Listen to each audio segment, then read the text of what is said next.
Hello everyone. आई hope so आप लोग सभी बहुत अच्छे से होंगे, अपनी प्रिपरेशन कर रहे होंगे। देखिए, लास्ट वाले वीडियो में हमने देखा था कि टूल्स एंड प्रोसेस क्या है आरडीएनए टेक्नोलॉजी के, है ना, जो कि आपके बायोटेक्नोलॉजी चैप्टर वाले में ही आता है, उसका ही क्वेश्चन है। अभी हमें देखना है कि एप्लीकेशंस क्या क्या है बायोटेक्नोलॉजी के। जो ये सीरीज होगी ना, उसमें आपको मोस्ट इम्पोर्टेंट टॉपिक्स जो भी है नीट के, वो सारे प्रोवाइड किए जाएंगे विथ PYQs। तो एंड तक का जरूर रुकिएगा और देखिएगा कि आप लोगों के जो PYQs है वो कैसे किस किस तरीके से पूछे जाते हैं, ठीक है। तो ये एक थोड़ा सा क्लियर हो जाएगा कि हाँ, हमें किस चीज पे फोकस करना है, किस पे नहीं। तो ठीक है, अभी आज का वीडियो स्टार्ट करते हैं। अभी हम लोगों को एप्लीकेशन और बायोटेक्नोलॉजी तो देखना है, लेकिन मेडिसिन में क्या क्या एप्लीकेशंस है और एग्रीकल्चर में क्या क्या एप्लीकेशंस है, ये दोनों हमें देखना है, ठीक है। तो फर्स्ट हम लोग स्टार्ट करते हैं biotechnological applications in agriculture.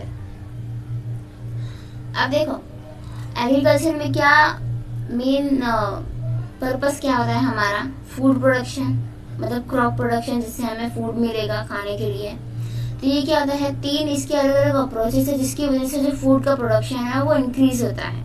First is agrochemical based agriculture, जिसमें हम लोग पेस्टिसाइड्स या इंसेक्टिसाइड्स का यूज करते हैं, ठीक है, जिससे हम लोग प्लांट्स को बचा सकें हार्मफुल ऑर्गेनिज्म से, या फिर बोल सकते हैं इंसेक्ट्स हो गए, या फिर कोई और ऐसे ऑर्गेनिजम्स है जो कि डिस्ट्रॉय कर रहे हैं हमारे फसलों को, हमारे फार्म को, उससे हम लोग प्रिवेंट करने के लिए यहाँ पर हम लोग क्या यूज करते हैं, पेस्टिसाइड्स एंड इंसेक्टिसाइड।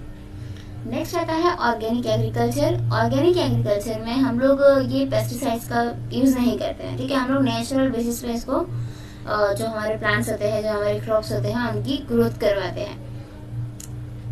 नेक्स्ट आता है फिर genetically engineered crop based agriculture. अब यहाँ पर क्या होता है, यहाँ पर जो क्रॉप प्रोडक्शन हम करवाएंगे, जो एग्रीकल्चर हम करवा रहे हैं, वहां पर जो क्रॉप होंगे वो जेनेटिकली इंजीनियर्ड होंगे, मतलब उनका जो जीन्स है वो ऑलरेडी मैनिपुलेटेड किया गया है।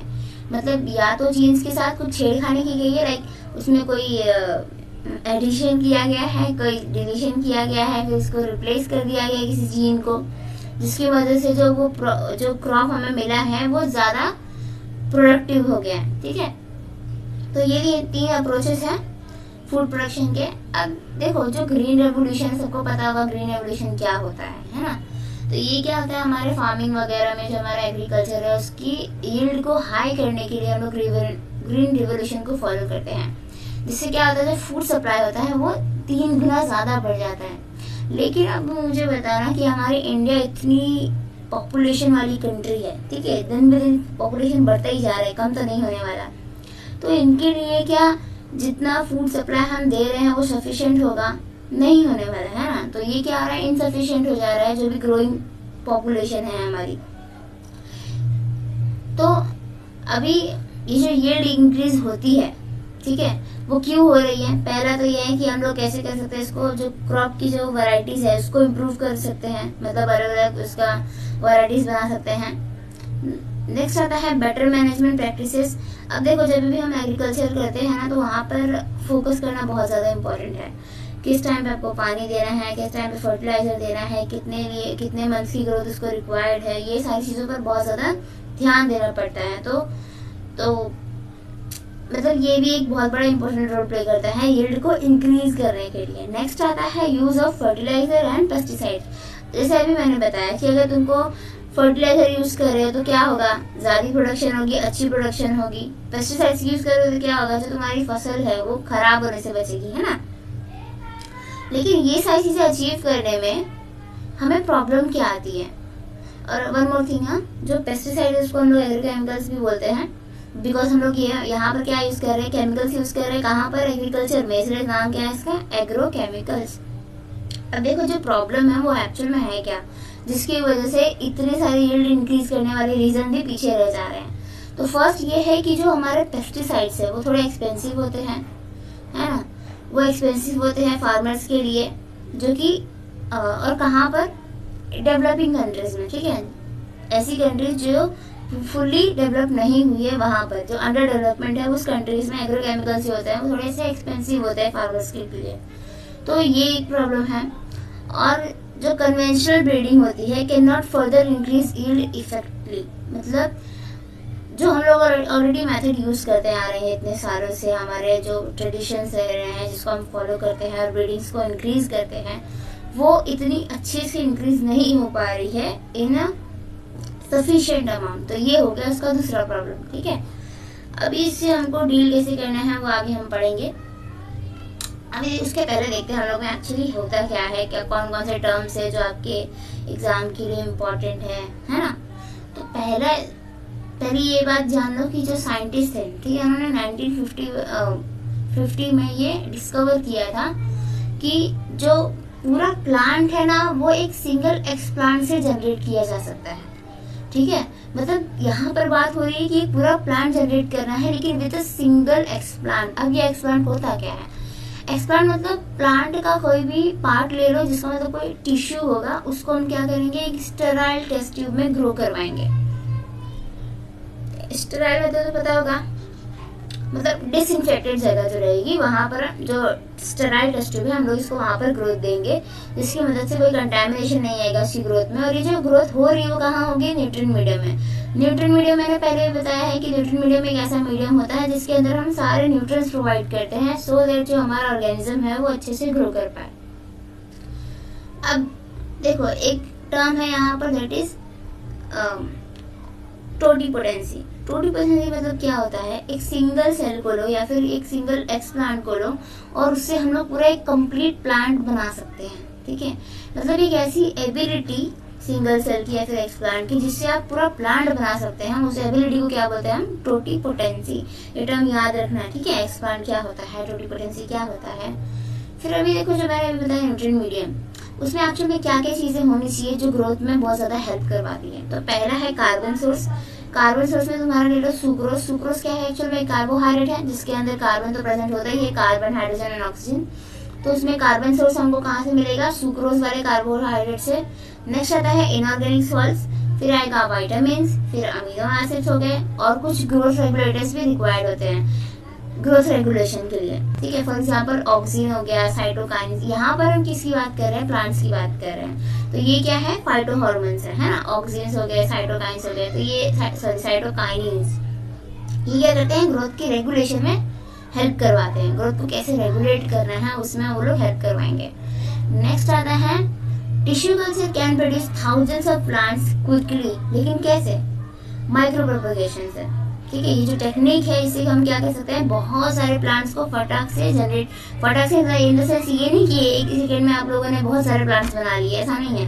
मतलब यहाँ पर हम बहुत सारी तादाद में बना सकते हैं प्लांट्स को, लेकिन क्विकली बना सकते हैं, ठीक है। मतलब जितना नेचुरली वो टाइम लेंगे उससे बेटर तरीके से और कम टाइम में हम बहुत सारे प्लांट्स बना सकते हैं। कैसे, with the help of micro propagation. अब देखो जो प्लांट्स प्रोड्यूस हो रहे हैं माइक्रो प्रोपगेशन की मदद से वो कैसे होते हैं, जेनेटिकली आइडेंटिकल होते हैं अपने पेरेंट प्लांट से। अब आप ही लोग बताओ, जो फ्रूट्स होते हैं, ठीक है, फ्रूट्स हो गए, वेजिटेबल्स हो गए, ये कैसे होते हैं अपने प्लांट से बिल्कुल, जिनके पेरेंट होते हैं उनसे बिल्कुल सिमिलर दिखाई देते हैं, है ना। क्यों, because they are genetically identical to their parent. तो इसको हम लोग क्या बोलेंगे, सोमा क्लोन्स बोलेंगे, ठीक है। क्या बोलेंगे, सोमा क्लोन। अब यहाँ पर एग्जाम्पल क्या क्या दिया हुआ है, फॉर एग्जाम्पल टोमेटो हो गया। टोमेटो का जो पेरेंट रहेंगे वो कैसे होंगे, टोमेटो जैसे दिखेंगे ना, वो बनाना थोड़ा दिखने लग जाएंगे। या फिर पोटैटो के पेरेंट क्या बोलते हैं, पोमोग्रेनेट थोड़ा दिखने लग जाएंगे। तो मतलब यहाँ पर समझ रहे हो, जो तुम्हारा जो प्लांट प्रोड्यूस किया जा रहा है माइक्रो प्रोपगेशन से, वो कैसा दिख रहा है, अपने पेरेंट से बिल्कुल सिमिलर दिख रहा है, जेनेटिकली आइडेंटिकल दिख रहा है। तो उसको हम क्या बोलेंगे, सोमा क्लोन्स, ठीक है।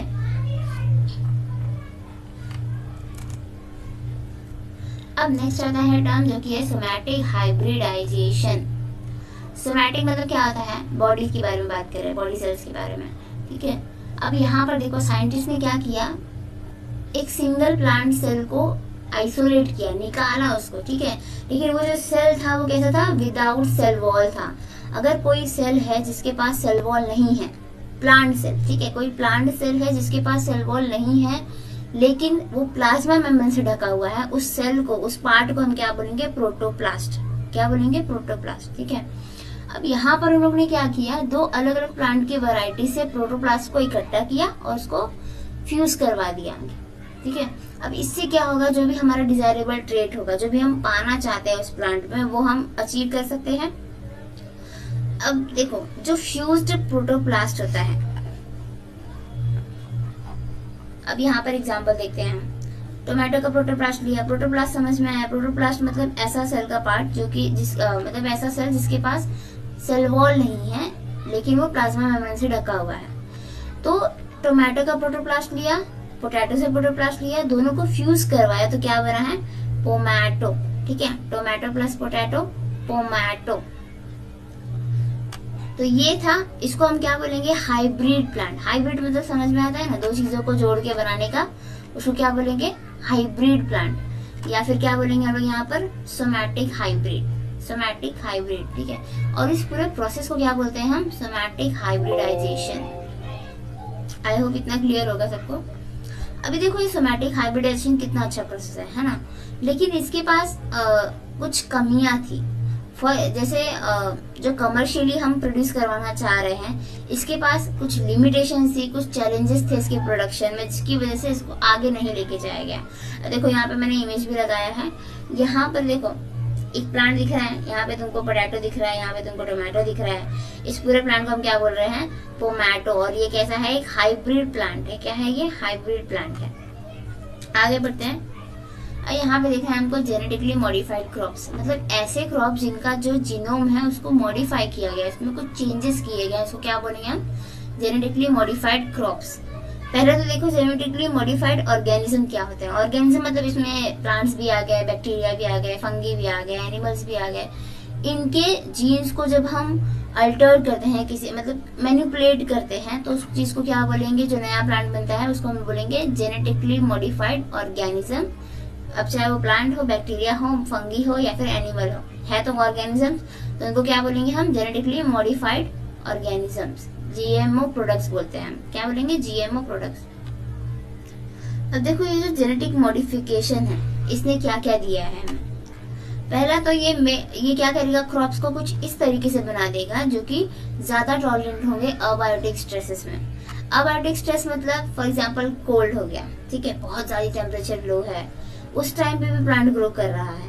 ड्रॉट कंडीशन मतलब जहाँ पर जो पानी की अवेलेबिलिटी है वो कम है, तो लो वाटर अवेलेबिलिटी में भी जो प्लांट्स ग्रो कर रहे हैं उनको हम क्या बोलेंगे, they are more tolerant to abiotic stress like drought.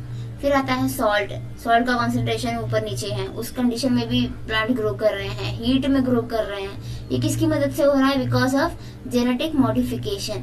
Next आता है reduced reliance on chemical pesticides. देखो यहाँ पर हम लोग ने क्या किया है, आगे हम पढ़ेंगे यहाँ पे क्या बोल रहा है ये। जो हम पेस्टिसाइड यूज करते हैं वो कैसे होते हैं, एक एक्चुअल में क्या है, उनका नेचर क्या है, केमिकल है वो, तो केमिकल जाहिर सी बात है वो हमारे लिए हार्मफुल होंगे। मतलब जो उसको यूज कर रहा है, तुम लोगों ने देखा होगा जो लोग पेस्टिसाइड्स को वो स्प्रिंकल करते हैं फसल वगैरह में, तो वो लोग कैसे अपने मुंह को ढक करके रखे रहते हैं, है ना। तो क्यों करते हैं वो, because it is harmful for our health. तो केमिकल पेस्टिसाइड्स का यूज हम कम करवा सकते हैं, इसको हम क्या बोलेंगे, पेस्ट रेजिस्टेंट क्रॉप्स। आगे हम पढ़ेंगे ये क्या होता है।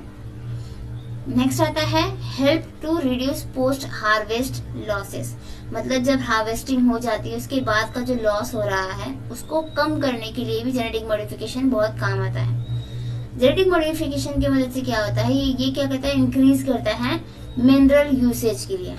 मतलब जो मिनरल हम यूज करने वाले हैं प्लांट्स, मतलब जो प्लांट्स हैं जो मिनरल यूज करने वाले हैं उनकी एफिशिएंसी को वो इंक्रीज करता है। नेक्स्ट आता है enhanced nutritional value of food, मतलब जो भी तुम्हारे क्रॉप्स हैं उसका जो न्यूट्रिशनल वैल्यू है उसको क्या हो जाएगा, उनको हम इंक्रीज कर देंगे। फॉर एग्जांपल गोल्डन राइस हो गया। गोल्डन राइस क्यों किया गया है, गोल्डन राइस के अंदर ये स्पेशलिटी होती है कि ये जो आम राइस हम जो मतलब रोजमर्रा की जिंदगी में हम खाते रहते हैं, तो उसमें क्या आता है, लो लेवल में विटामिन ए प्रेजेंट होता है। बट जो गोल्डन राइस होता है इसमें विटामिन ए का जो कंपोजिशन है वो कुछ ज्यादा हाई होता है, ठीक है। तो ये एक बेनिफिट मिला हमें कि गोल्डन राइस अगर हम खाएंगे तो विटामिन ए का सोर्स हमें ज्यादा मिल रहा है ना।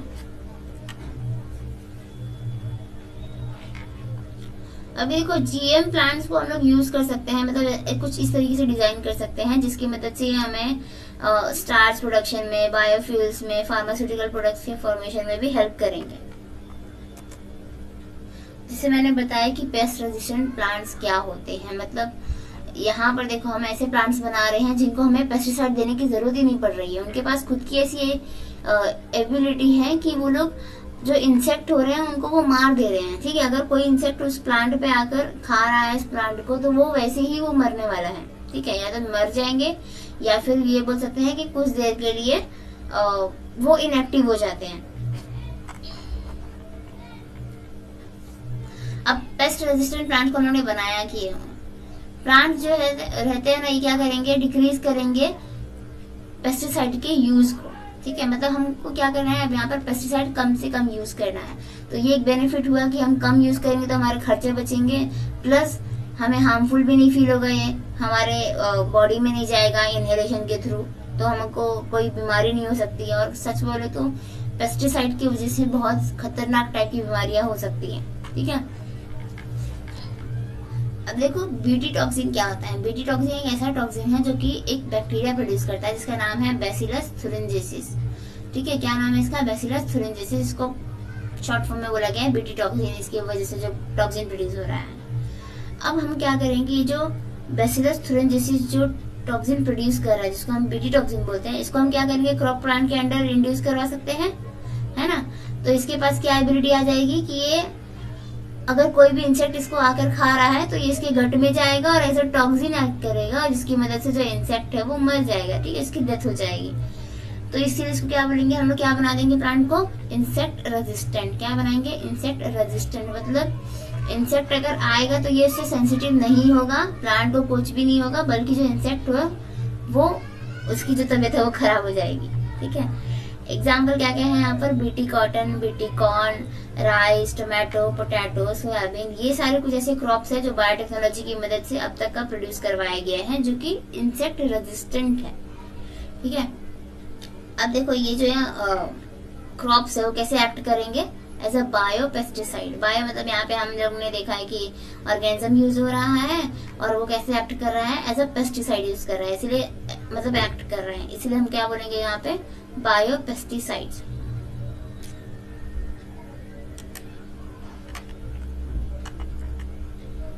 अब देखो एक यहाँ पर एग्जांपल है बीटी कॉटन। ये जो कंसेप्ट है ये अच्छे से याद रखना। ठीक है, कौन सा टॉक्सिन प्रोड्यूस हो रहा है, कौन सा बैक्टीरिया से, और क्या प्रोसेस है जिसकी मदद से वो एज अ पेस्टिसाइड एक्ट कर रहा है, तो इसको पक्का याद करके रखना। अभी देखो कुछ स्ट्रेन्स हैं बैसिलस थुरिंजेसिस के जो क्या करते हैं, प्रोड्यूस करते हैं प्रोटीन्स को, और ये प्रोटीन क्या करते हैं, इंसेक्ट को किल कर देते हैं।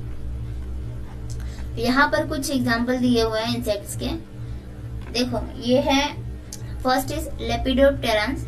लेपिडोप्टेरन्स क्या होते हैं, एक ऐसा ऑर्डर है इंसेक्ट वाला जिसमें क्या क्या अंदर आता है, इसके बटरफ्लाई हो गया, मॉथ हो गया है, मतलब ऐसे कुछ इंसेक्ट जिसके पास 4 विंग्स होती है। ठीक है, फॉर एग्जांपल है tobacco, bird worm, army worm. ये देखो ये वाला जो पिक्चर है ना, इसको हम बोलेंगे tobacco bird worm. Resistance plants क्या होते हैं,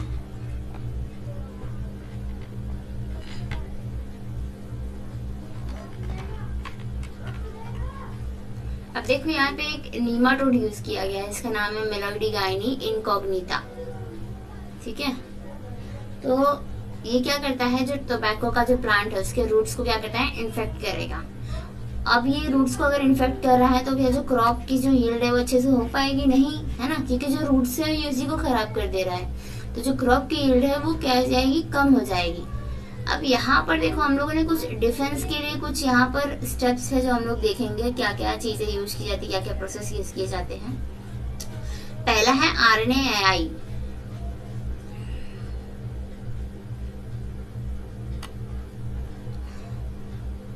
ठीक है, जो पहला है वो है RNAi, जिसका फुल फॉर्म है RNA इंटरफेरेंस। अब देखो ये कैसा है, एक defence mechanism, cellular defence mechanism में कहाँ पर होता है, ये यूकेरियोट्स में होगा। इसका मतलब क्या है, ये क्या करेगा, जीन के एक्सप्रेशन को साइलेंस करवा देगा, मतलब जीन के एक्सप्रेशन को होने नहीं देगा। यहाँ पर देखो एक मैकेनिज्म है जहाँ पर हम लोग यूज करते हैं कॉम्प्लीमेंट्री डबल स्ट्रैंडेड आरएनए को, जो क्या करता है, बाइंड करता है और प्रिवेंट करता है ट्रांसलेशन ऑफ एमआरएनए। एमआरएनए का काम क्या रहेगा, एमआरएनए का ट्रांसलेशन होगा तो क्या मिलेगा, फिर प्रोटीन मिलता है। हमें पता है सेंट्रल डोग्मा के प्रोसेस में ये होता है, पहले ट्रांसक्रिप्शन होगा फिर ट्रांसलेशन होगा। ट्रांसलेशन में क्या होता है, एमआरएनए से प्रोटीन बनेगा। तो यहाँ पर जब एमआरएनए को ही डिस्ट्रॉय कर दिया जाएगा, उसको ही साइलेंस कर दिया जाएगा, तो प्रोटीन आगे चल के फॉर्म नहीं होने वाला है। तो इससे हम क्या कर रहे हैं, जीन को साइलेंस कर रहे हैं, इसीलिए इसको क्या बोलते हैं, साइलेंसिंग बोलेंगे। ठीक है, क्या बोलेंगे, साइलेंसिंग। अब देखो यहाँ पे जो कॉम्प्लीमेंट्री आरएनए हम यूज कर रहे हैं, जो क्या करता है, बाइंड करता है और प्रिवेंट करता है ट्रांसलेशन ऑफ एमआरएनए, उसको हम कहाँ से लेकर आ रहे हैं, ये आता है आरएनए वायरसेस से या फिर ट्रांसपोजोन से। कहाँ से, आरएनए वायरसेस से या फिर ट्रांसपोजोन से। आरएनए वायरस को पता होगा कि कुछ रेट्रो वायरसेस होते हैं जो कि आरएनए वायरस होते हैं, और जो ट्रांसपोजोन्स हैं, ट्रांसपोजोन्स क्या होते हैं, इसको हम लोग जंपी जीन्स भी बोलते हैं। ठीक है, यहाँ से वहाँ से जंप करते रहते हैं। तो इसका यूज करते हुए हम लोग कॉम्प्लीमेंट्री आरएनए को पा सकते हैं, जिसकी वजह से क्या होगा, साइलेंसिंग किया जाएगा एमआरएनए के ट्रांसलेशन का। आगे बढ़ते हैं। अब देखो जो आरएनए आई की जो स्ट्रेटेजी हम लोग प्लांट्स में कैसे यूज करते हैं, यहाँ पर मैंने पिछले वीडियो में बताया है कि हम लोग प्लांट्स में जो वेक्टर यूज करते हैं मोस्ट कॉमनली वो क्या है, एग्रोबैक्टीरियम ट्यूबिफिशियंस। क्या नाम है इसका, एग्रोबैक्टीरियम ट्यूबिफिशियंस। तो हम इस वेक्टर का यूज करते हैं। अब यहाँ पर जो नीमाटोड के लिए स्पेसिफिक जीन्स है उसको हम लोग क्या करेंगे, इंट्रोड्यूस करेंगे प्लांट्स के सेल्स में। ठीक है, with the help of using this vector. क्या नाम है इसका, एग्रोबैक्टीरियम ट्यूबिफिशियंस।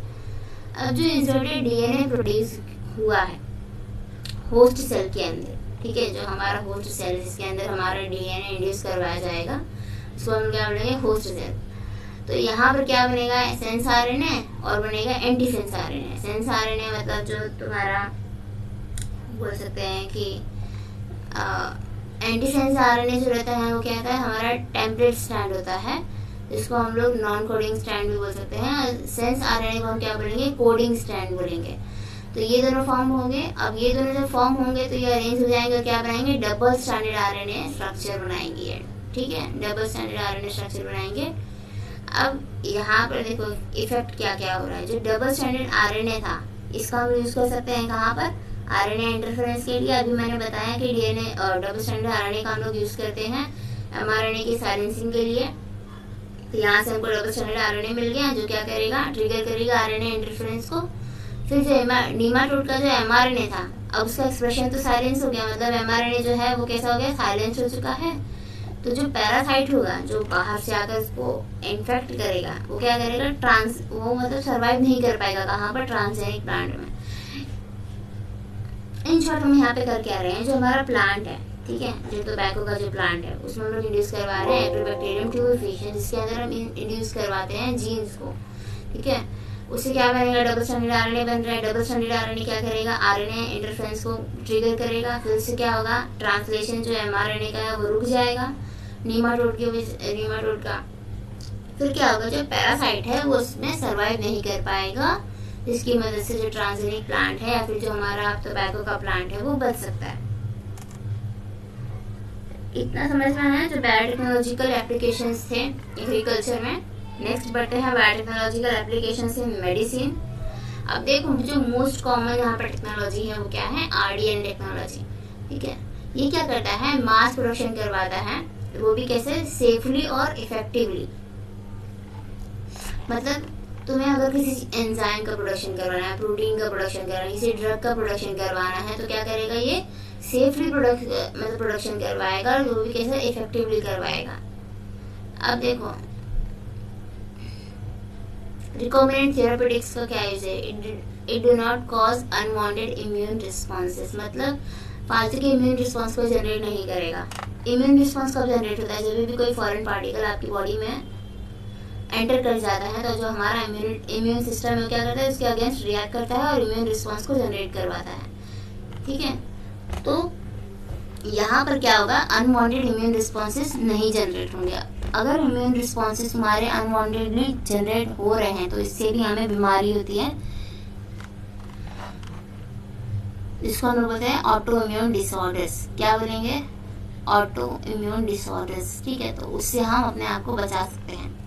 About 30 रिकमेंडेड थेरेप्यूटिक्स को वर्ल्ड वाइड अप्रूव किया गया है, जिसमें से जो 12 है वो इंडिया में ही मार्केटेड किए गए हैं। नेक्स्ट आता है जेनेटिकली इंजीनियर्ड इंसुलिन। ठीक है, यहाँ पर इंसुलिन लिखा हुआ है। तो यहाँ पर हम लोगों को देखो, सबको पता है कि जो डायबिटिक पेशेंट होते हैं उनको रेगुलर चाहिए होता है इंसुलिन। इंसुलिन क्यों चाहिए? इंसुलिन क्या है? एक टाइप का हार्मोन है जो क्या करता है, ग्लूकोज के लेवल को, ब्लड ग्लूकोज के लेवल को बैलेंस करता है। अगर तुम्हारा इंसुलिन नहीं है तो ग्लूकोज का लेवल बहुत ज़्यादा हाई हो जाएगा, which is not good for health. तो यहाँ पर इंसुलिन का रेगुलर इंटेक करना बहुत ज़्यादा ज़रूरी हो जाता है डायबिटिक पेशेंट्स के लिए। अभी देखो, क्या हो अगर डायबिटिक पेशेंट को सफिशिएंट अमाउंट में इंसुलिन मिले ही नहीं। अभी पहले क्या होता था, जो इंसुलिन होता था उसको हम लोग एक्सट्रैक्ट करते हैं कैटल के पैनक्रियास से, या फिर जो पिग होता है उसके पैनक्रियास से इंक्रीज किया जाता था। लेकिन इससे प्रॉब्लम क्या होती थी कि हम क्या कर रहे हैं, एक दूसरा बॉडी, दूसरा ऑर्गेनिज्म है, उसके और किसी ऑर्गन के पार्ट को हम लेकर, मतलब उसमें से इंसुलिन जनरेट करवा कर हम क्या कर रहे हैं, खुद में उसको यूज कर रहे हैं किसी दूसरी बॉडी में। तो अब जो फॉर एग्जांपल मेरी बॉडी है, मैंने क्या किया है, कैटल के पैनक्रियास वाला जो इंसुलिन था वो यूज किया है। लेकिन मेरी बॉडी क्या करेगी, उसको अपने जैसा नहीं, उसको एज अ फॉरेन कंसिडर करेगी। जब वो एज अ फॉरेन कंसिडर करेगी तो जो मेरा इम्यून सिस्टम है क्या करेगा, रिस्पॉन्स जनरेट करेगा, जिसकी मदद से अब क्या होगा, मुझे एलर्जिक रिएक्शंस होने लग जाएंगे। ठीक है, क्यों? क्योंकि जो मेरा बॉडी है वो कैसा इसको रिकॉग्नाइज कर रहा है, एज अ फॉरेन प्रोटीन या फिर फॉरेन पार्टिकल। तो जो इम्यून रिस्पॉन्स है वो जनरेट होगा और उससे मुझे ही एलर्जी रिएक्शन हो सकते हैं। ठीक है, तो ये तो नहीं यूज कर सकते हम ज़्यादा देर तक का। फिर it is not exactly identical to human insulin, मतलब जो ह्यूमन इंसुलिन का जो स्ट्रक्चर होता है वो वैसा नहीं है, तो हम लोग इसको यूज़ नहीं कर सकते हैं। इससे बचाव करने के लिए हम लोग ने क्या यूज़ किया है, जेनेटिकली इंजीनियर्ड इंसुलिन को बनाया है। तो देखो, पहले देखते हैं हम स्ट्रक्चर ऑफ इंसुलिन क्या है। इंसुलिन के पास 2 चेन होती है, चेन ए होगा और चेन बी रहेगा। ठीक है, चेन ए और चेन बी रहेगा। इसके बीच में क्या रहता है, सल्फाइड बॉन्ड रहती है, डाई सल्फाइड बॉन्ड। ठीक है, जो क्या करती है, इन दोनों को ऐसा लिंक करके रखी रहती है। तो ह्यूमंस में क्या होता है, जो इंसुलिन प्रोड्यूस होता है ना, एक प्रो हार्मोन के स्टेज पे होता है, मतलब इसको हम लोग बोलते हैं प्रो इंसुलिन। क्या बोलेंगे इसको, प्रो इंसुलिन, मतलब ये अभी भी इनएक्टिव फॉर्म में है। ठीक है, तो इसके पास जो प्रो इंसुलिन या फिर प्रो हार्मोन होता है, इसके पास क्या होता है, एक्स्ट्रा सी पेप्टाइड। ये वाली जो ग्रे वाली चेन दिख रही है ना, इसको हम लोग बोलेंगे एक्स्ट्रा सी पेप्टाइड। तो ये क्या होती है, प्रो इंसुलिन में प्रेजेंट होती है। लेकिन जब मैच्योरेशन होता है तो क्या होता है, ये जो सी पेप्टाइड है इसको फ्री कर दिया जाता है, इसको रिमूव कर दिया जाता है। उसके बाद क्या बनता है, हमारा पूरा मैच्योर इंसुलिन बनता है। अभी देखो, यहाँ पर चैलेंज क्या आ रहा था आरडीआर टेक्नोलॉजी को यूज करने के लिए, हमें जो इंसुलिन है उसको कैसे, उसको ना मैच्योर फंक्शनल फॉर्म में कन्वर्ट करना है। तो सबसे बड़ा प्रॉब्लम तो यही था कि हम कैसे कन्वर्ट करेंगे इसको, बिकॉज हम लोगों को क्या करना है, इसको बहुत ज़्यादा अमाउंट में प्रोड्यूस करवाना है। बहुत सारी ऐसी पॉपुलेशन है जो आजकल डायबिटिक है, और mostly in India diabetes is very common. तो उसके लिए हमें ज़्यादा प्रोडक्शन करवाना है। ज़्यादा प्रोडक्शन करवाने के लिए हमें क्या करना पड़ेगा, इंसुलिन को कन्वर्ट करना पड़ेगा उसके मैच्योर फंक्शनल फॉर्म में, जो कि बहुत ज़्यादा टफ प्रोसेस है। तो इसके लिए भी देखते हैं हम आरडीआर टेक्नोलॉजी का कैसे यूज़ किया गया और कौन सी कंपनी ने इसको बहुत ज़्यादा इस टेक्नोलॉजी को आगे लेकर गए हैं।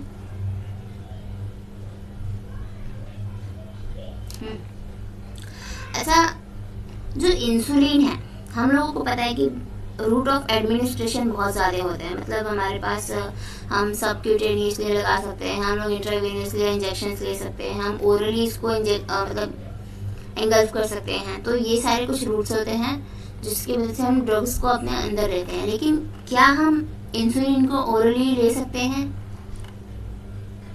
नहीं, क्योंकि ये क्या है, एक प्रोटीन है। ठीक है, इंसुलिन क्या है, एक्चुअल में एक टाइप का हार्मोन है, मतलब एक प्रोटीन है ये, जो कि जो हमारे स्टमक में जाएगा, तो जो स्टमक उसके पहले ही क्या हो गया, जो स्टमक है वो डाइजेस्ट हो चुका है।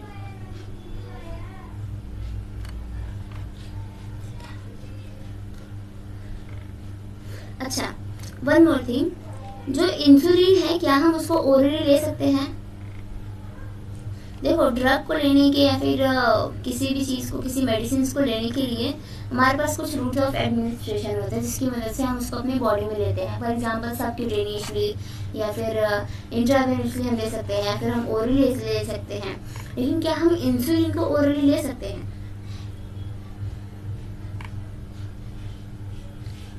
अभी देखो, इंसुलिन को क्यों नहीं ओरली लिया जा सकता है? बिकॉज ये क्या है, एक टाइप का प्रोटीन है। तो ये क्या होगा, जब हमारे स्टमक में जाएगा तो इस स्टमक का जो एसिड है उसको एकदम कम्प्लीटली डाइजेस्ट कर देगा। तो बिफोर एब्जॉर्प्शन, ये हमारी बॉडी को एब्जॉर्ब होने से पहले ही डाइजेस्ट हो जा रहा है स्टमक के एसिड में। तो मतलब ये काम नहीं करने वाला है ना, तो हम लोग इसको ओरली नहीं ले सकते हैं। अब देखो, एक एली लिली एंड उसके साथ जो उसका जो कंपनी था, इसने क्या किया है 1983 में, जो चाचा थे एली लिली करके, बड़ा ही अजीब सा नाम है इनका, तो इन्होंने क्या किया है 1983 में अपनी कंपनी के साथ एक डीएनए सीक्वेंस को फॉर्म किया है for chain A and chain B of insulin. ये देखो, ये है चेन ए, ये है चेन बी के इंसुलिन का जीन, ठीक है। इसको हम लोगों ने with the help of RDN technology कहाँ डाला है, इसको होस्ट के अंदर डाल दिया है। होस्ट क्या यूज कर रहे हैं हम, इस्चीरिया कोलाई, जिसको हम क्या बोलते हैं, ई कोलाई, जो कि मोस्ट कॉमन बैक्टीरिया है। तो हम लोगों ने इसके अंदर इसको डाल दिया है। अब देखो, इसका ट्रांसफॉर्मेशन किया गया कहाँ पर, ई कोलाई में। तो इससे क्या बना, इसको कल्चर में रखा गया, इसे एक कल्चर बना दिया गया, जिसकी मदद से हमको ए चेन मिला और यहाँ पर बी चेन मिला, ठीक है। इसके जो पेप्टाइड्स थे वो हमको मिल चुके हैं यहाँ पर, ए चेन एंड बी चेन। तो इसका प्रोडक्शन तो हम लोग ने करवा लिया। अब क्या किया जाएगा, इसको प्यूरिफाई किया जाएगा। ए एंड बी चेन को हम डायरेक्टली यूज नहीं कर सकते, पहले इसका प्यूरिफिकेशन करना बहुत ज्यादा इंपॉर्टेंट है। प्यूरिफाई किया गया इसको, फिर इसके बाद इसको क्या किया गया है, with the help of disulphide bond हम लोग ने क्या किया, एक एक्टिव इंसुलिन बना लिया। मैंने पहले बताया कि देखो, हमारे पास चेन ए होता है, चेन बी होता है, दोनों को कंबाइन कौन कर रहा है, डाइसल्फाइड बॉन्ड। लेकिन इनएक्टिव फॉर्म में क्या प्रेजेंट है, सी पेप्टाइड प्रेजेंट है, जिसको हम रिमूव कर देते हैं to form its active form, है ना। इसको हम लोग ने निकाल दिया यहाँ से। तो यहाँ पर जो बना है इसको हम क्या बोलेंगे, एक्टिव फॉर्म ऑफ इंसुलिन। तो हमको यही बनाना है। यहाँ पर इसका जीन है इंसुलिन के ए चेन का, यहाँ पर इंसुलिन के बी चेन का जीन है। इसको हम लोग ने with the help of RDN technology इसको ई कोलाई में यूज किया है। ई कोलाई के अंदर इसका ट्रांसफॉर्मेशन करवाया गया, फिर इसके बाद इसको कल्चर में रखा गया, देन इसके बाद इसका प्रोडक्शन किया गया ए चेन का और बी चेन का। फिर इसके बाद इसको क्या किया गया है, प्यूरिफाई किया गया है, ठीक है। हम इसको इसके नेचुरल स्टेट में नहीं यूज कर सकते, पहले इसको हम लोग प्यूरिफाई करेंगे। इसके बाद हम क्या करेंगे, इसको डाइसल्फाइड बॉन्ड की मदद से इसको जोड़ेंगे दोनों चेन्स को, और तब जाकर हमारा एक्टिव इंसुलिन बन जाएगा। अभी डाइसल्फाइड बॉन्ड कहाँ से आ रहा है, हम लोग केमिकली इसको प्रोड्यूस करवाते हैं, एंड देन इसको चेन ए और चेन बी जो प्रोड्यूस किया गया है इसको फिर कंबाइन किया जाता है to form active form of insulin. I hope इतना क्लियर होगा सबको। अभी देखो, नेक्स्ट टॉपिक आता है जीन थेरेपी। एक्चुअली में जीन थेरेपी होता क्या है, जीन थेरेपी एक कलेक्शन ऑफ मेथड है जो क्या करता है, करेक्शन करवाता है जीन डिफेक्ट का। फॉर एग्जांपल, तुम्हारे जीनों में कोई जीन का डिफेक्ट है, ठीक है, कोई तुम्हारा जीन जो है वो डिफेक्टिव हो चुका है, तो उसको डायग्नोस करवाया जाएगा और कौन कौन से मेथड्स है जिससे हम उस चीज को ट्रीट कर सकते हैं, डायग्नोस कर सकते हैं, वो सब हम देखेंगे। लेकिन कहाँ पे किया जाएगा, चाइल्ड या फिर एम्ब्रियो में। अभी तुम लोगों ने देखा होगा कि कुछ कुछ ऐसी टेक्नोलॉजी है जिसकी मदद से हम पहले से ही डायग्नोस कर पाते हैं कि जो भी जो आने वाला बेबी है वो किसी जेनेटिक डिसऑर्डर से सफर तो नहीं करने वाला है। इस चीज को हम पहले ही डायग्नोस कर पाते हैं, ठीक है। तो ये कैसे हम करेंगे, with the help of gene therapy, molecular diagnostic. अभी हम देखेंगे एक एक करके क्या क्या क्या होता है। अब देखो, यहाँ पर क्या किया है, जीन इंसर्टेड इनटू सेल्स और टिश्यू टू ट्रीट डिसीज। मतलब जो भी तुम्हारा डिफेक्टिव जीन था उसको हटाकर हम क्या करेंगे, एक फंक्शनल जीन को या फिर एक बोल सकते हैं कि एक जो करेक्ट वाला जीन है उसको इंसर्ट किया जाएगा टू ट्रीट डिसीज। जो भी किसी भी प्रकार की आपको बीमारी हो रही है उसको ट्रीट करने के लिए। यहाँ पर क्या कर रहे हैं, जो नॉन फंक्शनल जीन है जो काम नहीं कर रहा है उसको रिमूव कर दिया, उसको रिप्लेस कर दिया जाएगा एक फंक्शनल जीन से, ठीक है। ये जो जीन थेरेपी है पहली बार इसको किया गया था 1990 में, मतलब किसके साथ, एक 4 साल की बच्ची थी जो सफ़र कर रही थी एडीए से। एडी क्या है एक्चुअल में, adenosine dehydrogenase deficiency. Adenosine dehydrogenase क्या है, एक टाइप का एंजाइम है जिसकी डेफिशिएंसी से बीमारी उसको हुई थी।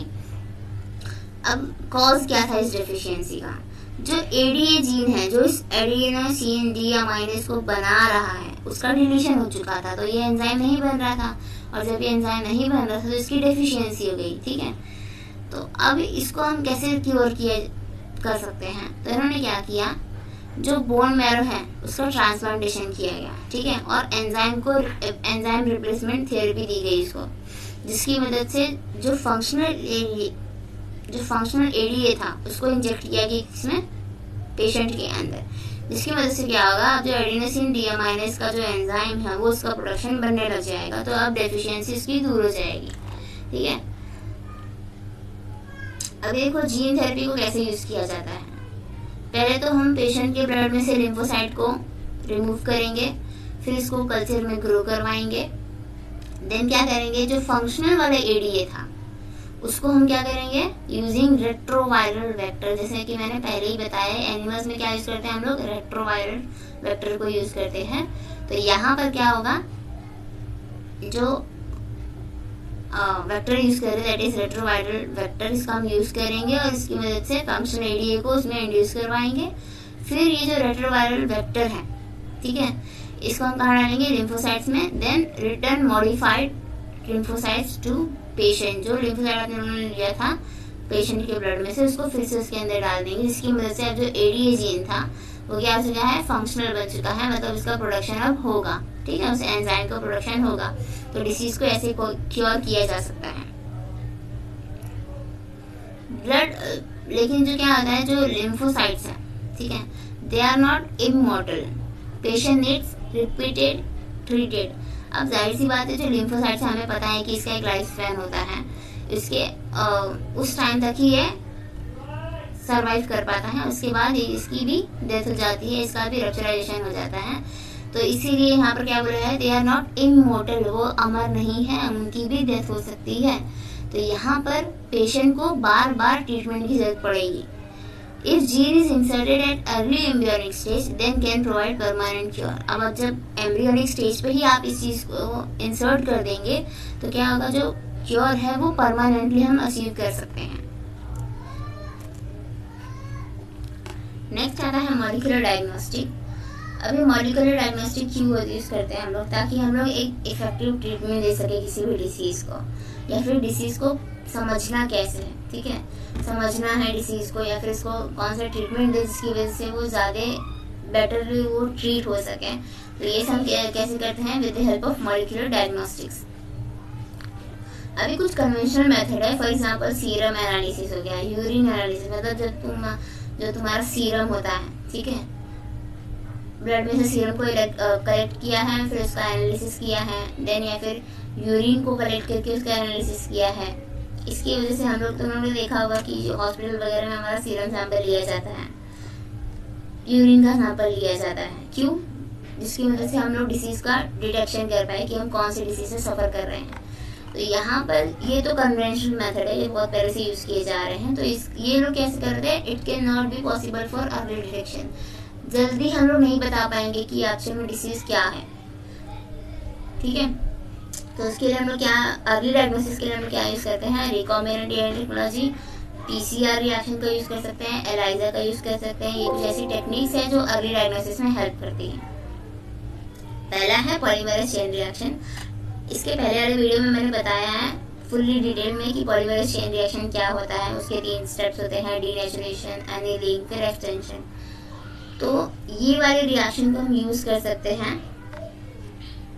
अब इससे क्या होता है, very low concentration of a bacteria और वायरस कैन बी डिटेक्टेड। मतलब यहाँ पर हम किसको डिटेक्ट कर रहे हैं, पैथोजेंस को, मतलब ऐसा कोई बैक्टीरिया या फिर वायरस जो भी किसी डिसीज को कॉज कर रहा है, इसको हम क्या बोलते हैं, पैथोजन।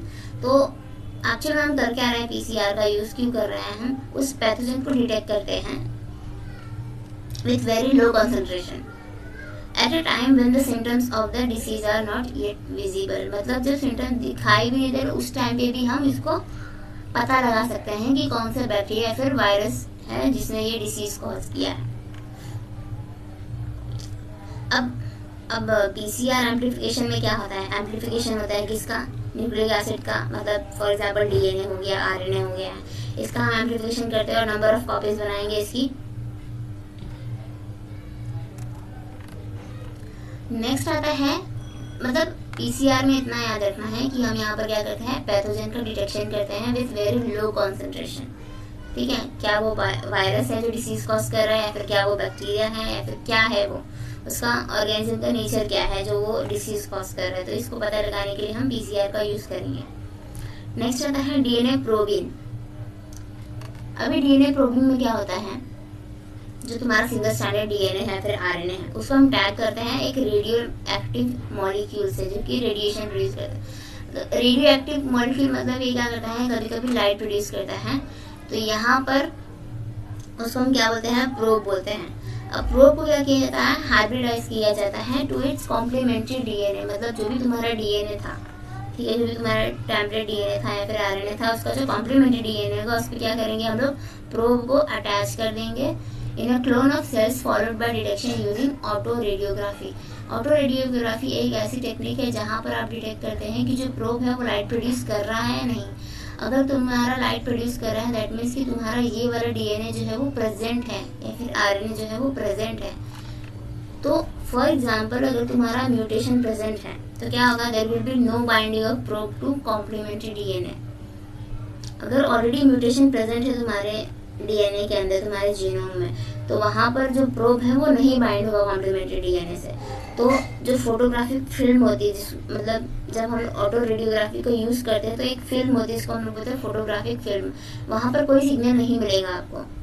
सिग्नल मिल किसकी वजह से रहा था, प्रोब की वजह से। लेकिन जब प्रोब बाइंड ही नहीं हुआ है कॉम्प्लीमेंट्री डीएनए से तो सिग्नल भी नहीं मिलेगा, जिसकी वजह से आप डिटेक्ट कर पाएंगे कि यहाँ पर म्यूटेशन है, जिसकी वजह से यहाँ पर कोई बाइंडिंग भी नहीं हुई है और इसीलिए सिग्नल भी नहीं प्रोड्यूस हो रहे हैं। ठीक है, तो ये होता है हमारा डीएनए प्रोबिंग टेक्निक। प्रोब हम लोग यहाँ पर यूज कर रहे हैं। प्रोब क्या है, एक रेडियो एक्टिव मॉलिक्यूल है जो क्या करता है, एक सिग्नल प्रोड्यूस करता है ऑन फोटोग्राफिक फिल्म जब वो बाइंड करता है कॉम्प्लीमेंट्री डीएनए से। फिर आता है एलाइजा। एलाइजा क्या है, एंजाइम लिंक्ड इम्यूनोसॉर्बेंट एसे। अब ये किस प्रिंसिपल पे काम करता है, फॉर एग्जाम्पल एक मार्क्स के लिए पूछ लिया, कोई क्वेश्चन पूछ लिया गया कि एलाइजा का जो प्रिंसिपल है वो क्या है, तो क्या बोलोगे, एंटीजन एंटीबॉडी इंटरैक्शन। अब देखो हम क्या करते हैं, एलाइजा में 3 टाइप्स के एलाइजा होते हैं, ठीक है, वो सब पढ़ने की जरूरत नहीं है अभी। एंटीजन क्या करता है, एक एंटीजन क्या होता है, प्रोटीन होता है जो बाइंड करता है एंटीबॉडी को एक स्पेसिफिक साइट पे। ठीक है, तो यहाँ पर क्या होता है, उनका एक इंटरेक्शन होता है जिसकी वजह से हम पता कर पाते हैं कि ये जो एंटीजन है वो कौन सा एंटीजन है। फिर एंटीबॉडी जो प्रोड्यूस हो रही है वो क्यों प्रोड्यूस हो रही है, किसके रिएक्शन पे प्रोड्यूस हो रही है वाली एंटीबॉडी। तो इसके इंटरेक्शन से हम पता लगा पाते हैं कि कौन सा पैथोजन है जिसकी वजह से ये इन्फेक्शन हो रहा है। For example presence of antigen. Antigen कब प्रोड्यूस होगा, एंटीजन मतलब क्या है, एक फॉरेन प्रोटीन होता है जो हमारे बॉडी में एंटर करता है, जिसकी मदद से क्या होता है, इम्यून रिस्पॉन्स जनरेट होता है और उसके अगेंस्ट क्या निकलता है, एंटीबॉडीज। ठीक है, पता चला आपको कोई डिसीज है जिसकी वजह से वो एंटीजन जो है आपकी बॉडी में एंटर कर दिया। अब एंटीजन जो है उसके रिस्पॉन्स में क्या जनरेट हुआ, एंटीबॉडीज। इन दोनों का इंटरेक्शन होगा और ये लोग बनाएंगे इम्यून कॉम्प्लेक्स। ठीक है, एंटीजन और एंटीबॉडी के कॉम्प्लेक्स को क्या बोलते हैं, इम्यून कॉम्प्लेक्स। तो ये प्रोड्यूस होगा जिसकी वजह से हम पता कर पाएंगे कि अच्छा ये वाली जो एंटीबॉडी थी वो इस वाले एंटीजन के लिए, मतलब इसके एबिलिटी के लिए बनी हुई है, तो ही जाकर ये इसको बाइंड कर रहा है। दैट मीन्स कि ये वाला जो एंटीजन है वो फॉरेन एंटीजन है, लेकिन क्या है इसके पास, इसका जो प्रोफाइल है वो कैसा है, इसकी मदद से हम पता लगाते हैं कि ये जो पैथोजन है वो कौन सा है। ठीक है, अभी देखो यहाँ पर कुछ मैं, जैसे मेरा रूल है कि हर एक वीडियो के एंड में आप लोगों को PYQs दिए जाएंगे। कुछ मैं बता दूंगी, कुछ के हिंट कुछ आपको सॉल्व करने होंगे, जिसकी मदद से आपको क्लियर होगा कि आप लोगों ने अभी इस वीडियो में क्या क्या पढ़ा है। तो ये वाला जो क्वेश्चन है, first question, that is the capacity to generate a whole plant from any cell of the plant is called. अब यहाँ पर देखिए हम लोगों ने पढ़ा है कि एक अगर पूरे कंप्लीट प्लांट को जनरेट करवाना है फ्रॉम अ सिंगल एक्सप्लांट या फिर सिंगल सेल से, तो उसको हम क्या बोलते हैं, टोटीपोटेंसी। क्या बोलेंगे, टोटिपोटेंसी, ठीक है। माइक्रो प्रोपगेशन किसको बोलेंगे हम, जब बहुत सारे प्लांट्स को एक साथ ही प्रोड्यूस करवाया जा रहा है वो भी जल्दी से, तो उसको बोलेंगे हम लोग माइक्रो प्रोपगेशन। डिफरेंशिएशन तो पता होगा, यहाँ पर सेल्स का डिफरेंशिएशन होगा। देन सोमैटिक हाइब्रिडाइजेशन, तो यहाँ पर तो हमारा हाइब्रिड प्लांट बनता है, तो ये तो नहीं होगा, डिफरेंशिएशन भी नहीं होगा, माइक्रो प्रोपगेशन भी नहीं होगा, तो बचा क्या, टोटिपोटेंसी। टोटिपोटेंसी मतलब क्या होता है, एक सेल से एक पूरा कंप्लीट प्लांट बनाना। नेक्स्ट आता है RNA interference is essential for the, जैसे कि मैंने बताया कि जो आरएनए इंटरफेरेंस है वो कैसा होता है, सेलुलर डिफेंस मैकेनिज्म है। तो यहाँ पर इस चारों में से क्या काम कर रहा है, ये डायरेक्ट सेल डिफेंस का काम कर रहा है, तो ये काफ़ी इजी है, ये भी इजी है। फिर when gene targeting involving gene amplification is attempted in an individual tissue to treat disease, it is known as, क्या बोलेंगे इसको,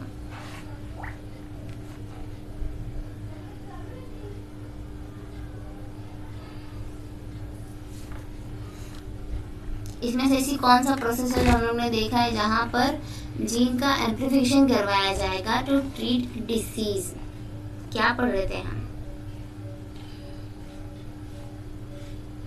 यहाँ पर हमको ट्रीट करना है, सॉरी जो थर्ड वाला क्वेश्चन है that is when gene targeting involving gene amplification is attempted in an individual tissue to treat disease, it is known as. अब देखो यहाँ पर जीन एम्प्लीफिकेशन की बात की है तो हमारा दिमाग जाएगा मॉलिक्यूलर डायग्नोस्टिक पे, बट एक और चीज़ यहाँ पर लिखी हुई है that is to treat disease. हम क्या करते हैं मॉलिक्यूलर डायग्नोसिस में, डायग्नोस कर रहे हैं, हम उसको ट्रीट नहीं कर रहे हैं, ठीक है, हम डायग्नोस कर रहे हैं, हम पता लगा रहे हैं कि कौन सा पैथोजेनिक एजेंट है जो कि वो कॉज कर रहा है डिसीज को। हम यहाँ पर ट्रीटमेंट नहीं दे रहे हैं इसको। ट्रीटमेंट कहाँ दिया जाता है, जीन थेरेपी में, ठीक है, थेरेपी ऑलरेडी लिखा हुआ है यहाँ पर, जीन थेरेपी में हम क्या करते हैं, ट्रीट करते हैं डिसीज को, तो बी वाला इसका करेक्ट ऑप्शन है। नेक्स्ट आता है which of the following is true for golden rice. Golden rice में क्या ऐसा स्पेशलिटी थी, इसके पास क्या होता है, विटामिन ए का जो अमाउंट है वो ज्यादा होता है, ठीक है। It is vitamin A enriched with gene from daffodil, it is pest resistant with gene from bacillus thuringiensis, ये तो नहीं होगा। It is drought tolerant developed using agrobacterium, ये भी नहीं होगा बिकॉज हम यहाँ पर कोई वेक्टर नहीं यूज कर रहे हैं एग्रोबैक्टीरियम वाला जो कि ड्रॉट टॉलरेंट होगा। It has yellow grains because of gene introduced from a primitive variety of rice। इसमें से बताओ क्या होगा, दो क्वेश्चन आपको सॉल्व करना है। यहाँ पर देखो, यहाँ पर मैच करना है, प्रोटोप्लास्ट का फ्यूजन करवाया जाएगा तो क्या बनेगा, पोमैटो है ना, सोमैटिक हाइब्रिडाइजेशन होगा तो पोमैटो बनेगा, tomato plus potato. Plant tissue culture में क्या होता है,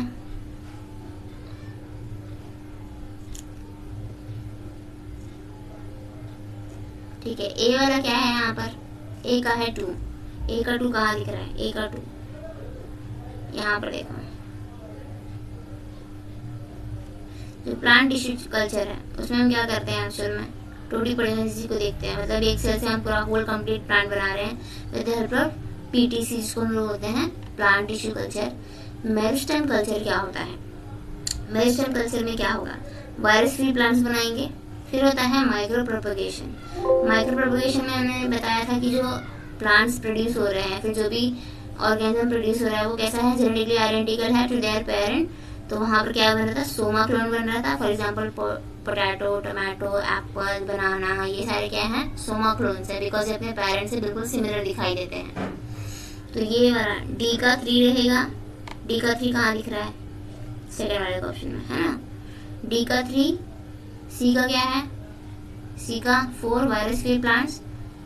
फिर आता है फर्स्ट का प्रोटोप्लास्ट फ्यूजन का आता है पोमैटो। फिर आएगा प्लांट टिश्यू कल्चर का टोटिपोटेंसी। मतलब हमारा जो सेकेंड वाला ऑप्शन है इट इज करेक्ट, ठीक है। आई होप इतना क्लियर है सबको। अगर आप लोगों को कोई भी डाउट होता है तो बिल्कुल आसानी से आप लोग पूछ सकते हैं कमेंट बॉक्स में, ठीक है। ये वीडियो का पूरा मोटिव यही था कि जो भी छोटी मोटी चीज़ें जो 4 मार्क के आपके जो क्वेश्चंस आते हैं नीट यूजी में, आप कहीं उसको लूज ना कर जाएं। इससे अच्छा है कि आप हर एक चीज़ पर ध्यान दें, और जो भी मैंने वीडियोस बनाए हैं इसमें जो भी कंटेंट डाला है आप लोग मैच कर सकते हैं। इट इज़ मोस्टली सिमिलर, मतलब ये एनसीईआरटी ही है पूरा, ठीक है। इसमें मैंने कुछ अलग से ऐड नहीं किया है, फिर कुछ रिलेटेड नहीं है। तो आप लोगों को अगर कुछ भी ऐसा लग रहा है कि कुछ बेटर किया जा सकता है तो you can definitely tell me, ठीक है, in the comment blog.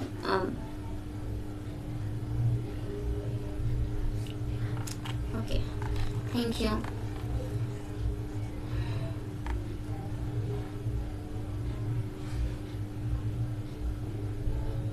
I hope so आप लोगों को सब क्लियर है जो भी आपकी काजू दीदी ने पढ़ाया है, ठीक है। अगर किसी को कोई भी डाउट है तो they can ask in comment box.